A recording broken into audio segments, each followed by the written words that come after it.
cặp pơ luôn tố không cặp pơ chơi cặp pơ che luôn tàu mấy bạn cặp pơ luôn tàu tại sao bây con miên này xí với luôn vô tới ai xí thế cặp pơ che xi mà tàu đó không cặp pơ chân pi chứ anh em xí thằng tố gà pẹ cái video đó nè luôn tăng gà thứ tiết linh nó មិត្តភ័ក្តិរបស់គាត់ស្គាល់គ្នាមួយឆ្នាំហើយនាំគ្នាមកចូលធ្វើការជាមួយគ្នាអីជាមួយគ្នាបានរៀបកម្រងលួចម៉ូតូលួចទូរស័ព្ទដៃអស់2គ្រឿងនិងលុយកាក់មួយចំនួននៅក្នុងក្រុងតាខ្មៅខេត្តកណ្ដាលមួយនឹងឈ្មោះអី ឈ្មោះវីបងហៅ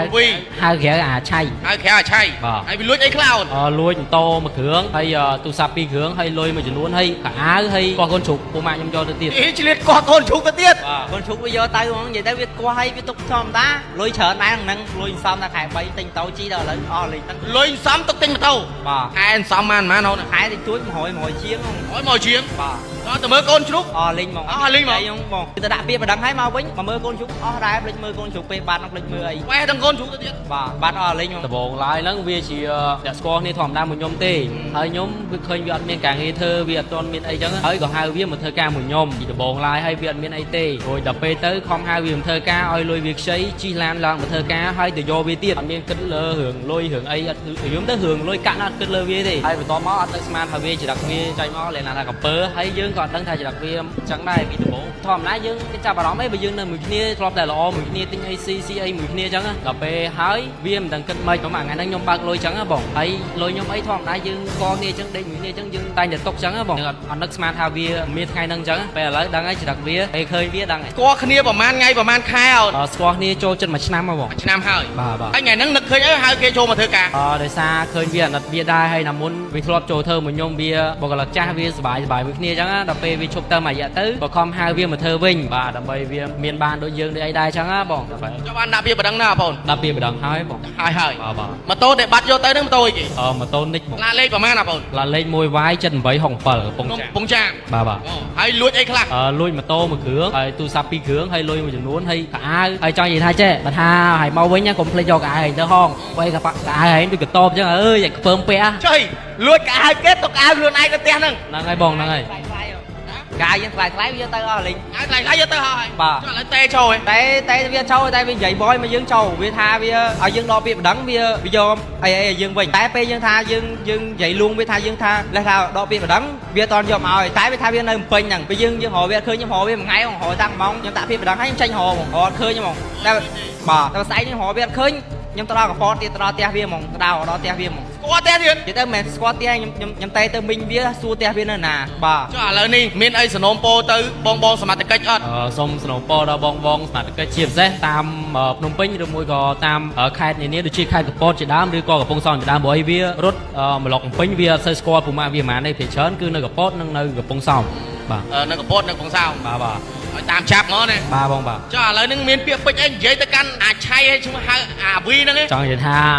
មនុស្សចរាយកំពើ ថ្ងៃទី8ខែសីហាឆ្នាំ2025យើងនេះដោយបងប្អូនមកក្រុមគាត់បានមកដល់គោស្ពានជ្រោយចង្វាដើម្បីឲ្យខ្ញុំផ្សព្វផ្សាយនៅដំណឹងមិត្តភ័ក្តិរបស់គាត់ស្គាល់គ្នាមួយឆ្នាំហើយនាំគ្នាមកចូលធ្វើការជាមួយគ្នាអីជាមួយគ្នាបានរៀបកម្រងលួចម៉ូតូលួចទូរស័ព្ទដៃអស់2គ្រឿងនិងលុយកាក់មួយចំនួននៅក្នុងក្រុងតាខ្មៅខេត្តកណ្ដាលឥឡូវនេះមកដល់ទីក្រុងភ្នំពេញដើម្បីឲ្យខ្ញុំផ្សព្វផ្សាយជាដំណឹងឲ្យដឹងទៅដល់សមាជិកជួយអន្តរាគមន៍និងជួយតាមស្រាវជ្រាវរកពួកម៉ាក់ចិត្តស្និទ្ធដែលជាទីស្រឡាញ់បានធ្វើស៊ីម៉ូតូបានសម្រេចសួស្តីបងប្អូន បាទសួស្តីបង ឈ្មោះអីដែរបង ខ្ញុំឈ្មោះសាបង សាអាយុម៉ានហើយ 18បង 13ហើយស្នាក់នៅណាបងហើយ នៅតាខ្មៅធ្វើការនៅតាខ្មៅ ធ្វើការនៅតាខ្មៅ បាទ មកទាំងអស់គ្នានៅតាខ្មៅហ្នឹង បាទ ធ្វើការមួយគ្នា បាទ គេមានរឿងអីបានមកដល់គោស្ពាននឹងជួយយូរទាំងយប់ហ្នឹង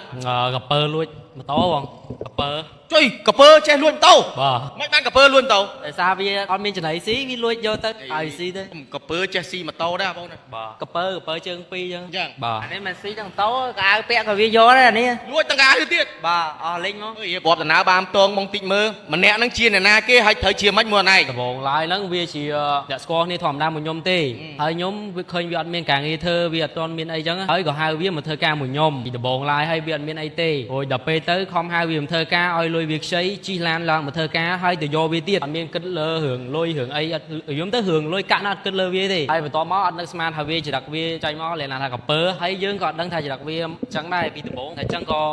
ថាយើង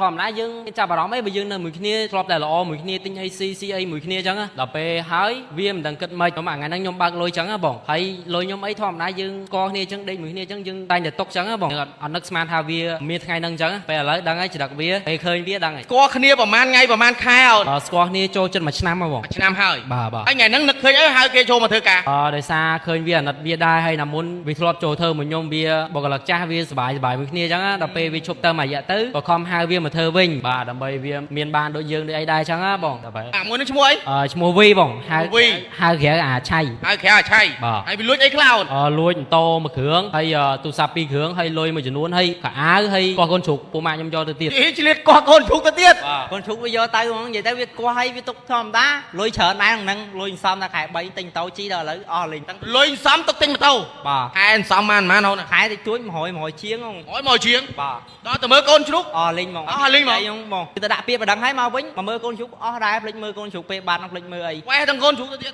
បាទបាត់អស់លេងហ្មង ចុះបានដាក់ពាក្យបណ្ដឹងណាបងប្អូន ដាក់ពីម្ដងហើយបង ដាក់ហើយហើយ បាទបាទ ម៉ូតូដែលបាត់យកទៅហ្នឹងម៉ូតូអីគេ ម៉ូតូនិចបង ឡាលេខប្រហែលណាបងប្អូន ឡាលេខ1Y7867កំពង់ ខ្ញុំ ចាម ពងចាម បាទបាទ អូហើយលួចអីខ្លះ លួចម៉ូតូមួយគ្រឿងហើយទូរស័ព្ទពីរគ្រឿងហើយលុយមួយចំនួនហើយកៅអៅហើយចង់និយាយថាចេះបើថាឲ្យមកវិញកុំភ្លេចយកកៅអៅឯងទៅហងបើកៅអៅឯងដូចកតបអញ្ចឹងអើយខ្ពើមពាក់ ចុយលួចកៅអៅគេទុកកៅអៅខ្លួនឯងនៅផ្ទះហ្នឹង ហ្នឹងហើយបងហ្នឹងហើយ